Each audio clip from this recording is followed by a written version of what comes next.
Well, from the MK to the ANC's campaign trail today, former President Thabo Mbeki spent the day in Soweto leading the ANC's election campaign. Samkelo Maseko, SABC News political reporter, joins us now with the very latest. Good afternoon, Samkelo. So you spent the day with the former president in Soweto in particular. How was that particular campaign trail?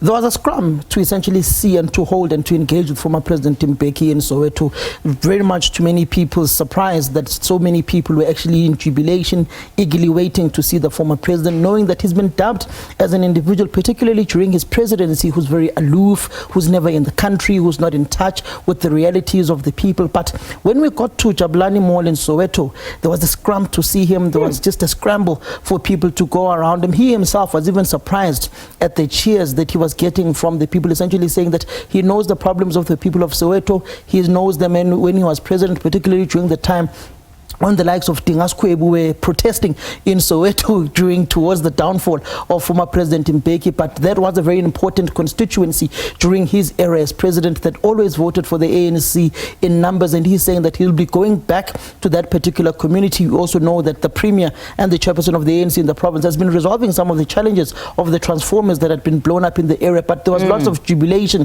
and joy to see whom the people call the prodigal son of the African National Congress, for the first time since 2007, actually donning an ANC t-shirt publicly, going to the people, engaging with them, and not being confined to a controlled environment. It is quite a significant moment, and much has been made of it.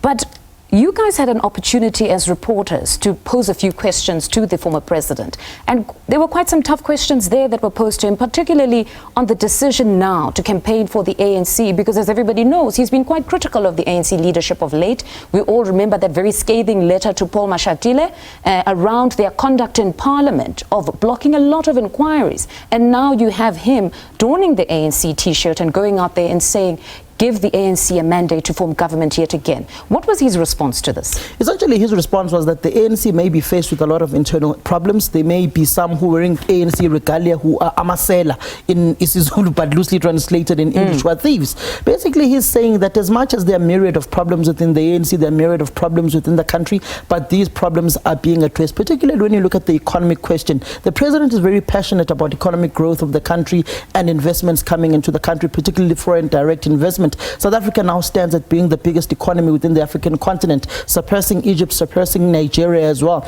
And that speaks directly to some of the issues that the former president has spoken about, particularly around the compact, economic compact that was being, the social compact that was being proposed by the president, which encompasses business, labor, and also government. That is also coming to fruition. We are seeing with the marginal economic growth that is there. So some of the issues that former President Mbeki is raising are being addressed by the government of the day, particularly around economic growth of the country. But you've got to be historical as well, Mfundo, when you look at former President Mbeki. In 2019, he was in Nasrec Expo Center alongside David Makura, Lebogang Maile, in saying that South Africans must vote for the ANC in the first term of President Ramaphosa. He has presently been there and been vocal that people must vote for the ANC, despite being critical of the African National Congress, particularly around the renewal program of the ANC, saying that it's taken a snack, it's not going at the pace that they would have loved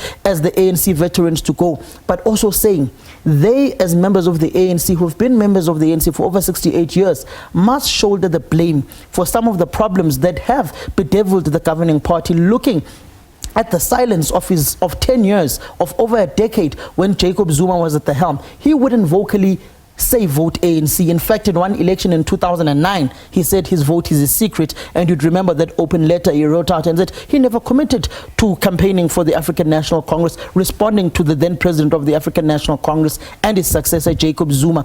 But you'd also understand the frictious relationship over the years that has been there between Cyril Ramaphosa, the individual, and Thabo Mbeki as negotiators of a democratic dispensation going towards Kodesa, going towards the 1994 elections. Remember, Thabo Mbeki was in a plane with Jacob Zuma to the UK when they were removed as negotiators when Cyril Ramaphosa took over as a negotiator and the former SACP leader at the time who led those particular negotiations, replacing Jacob Zuma, replacing Thabo Mbeki. Also remember the conference in 1991, and just remember them contesting one another within the African National Congress. Those comments that were made in 2002 by Mbeki saying that Cyril Ramaphosa, Matthews Posa, and many others were leading a regime change within the governing party against him. So that tells you that they have always had a contentious and frictious relationship against one another, knowing how Mbeki had been there in exile, in going towards to study in the UK, forming the ANC student wing. Cyril Ramaphosa coming about out of nowhere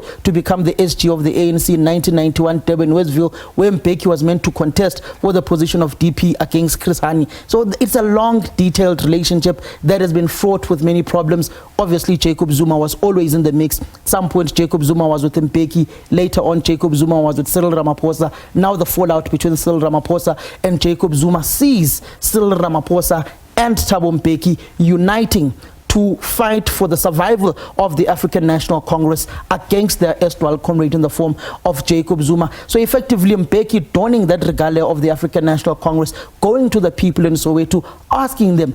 Mbeki last spoke in isiXhosa. It was an ANC January 8 statement in the Western Cape, going towards his first election. That was in 1999. That was the first time and the last time in an open rally Mbeki spoke in isiXhosa. But today in Soweto, that Mbeki of that year came back and spoke to the people of Soweto in isiXhosa, saying, "Wona wodwa umbutho awaziyo, people must vote for the African National Congress despite its problems." It seems the provincial leadership was quite, I'd say, impressed with his engagement with the people, but also with the media. What has been their response to today? When you look at Panyaza Lusufi, he was very jovial. TK is a very jovial. Lebogang Maile, very jovial. Over the years, you've seen the closeness and proximity, particularly Lebogang Maile has enjoyed with former President Mbeki, dating to when Lebogang Maile was still MEC within the province, also leading ANC elections.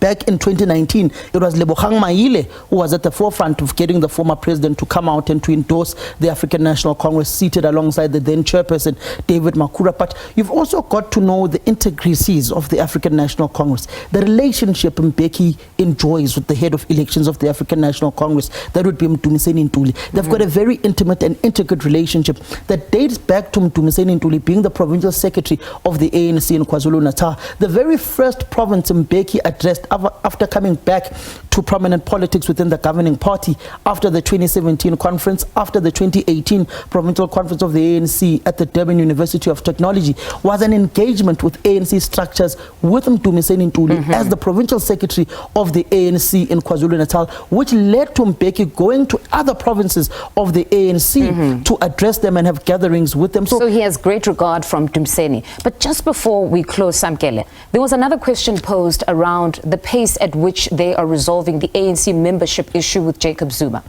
And he went on to say that their approach is not one that should be misread to say that they're cowards, but rather them respecting the processes of their constitution. Talk to us about that. Essentially, there was Mbeki being very diplomatic in saying that if you were to outrightly expel Jacob Zuma right now, he will ride on what he has always risen on, particularly going to from 2005 at the NGC at UP to 2007 at the conference in Polokwane, which was the sympathy vote, essentially saying that if Jacob Zuma is faced with adversity, he always goes to the people, he always cries foul, he always cries that he's a victim, and he gets a sympathy vote. If you expel him, you give him a sympathy vote. So rather, prolong the issue, let him expel himself. He will be part of those who are part of the 3 presidents who have ever walked away from the African National Congress. It's 3 of them, Jacob Zuma being the last. Samkelo, thank you very much for your time this afternoon. That's SABC News political reporter Samkelo Maseko.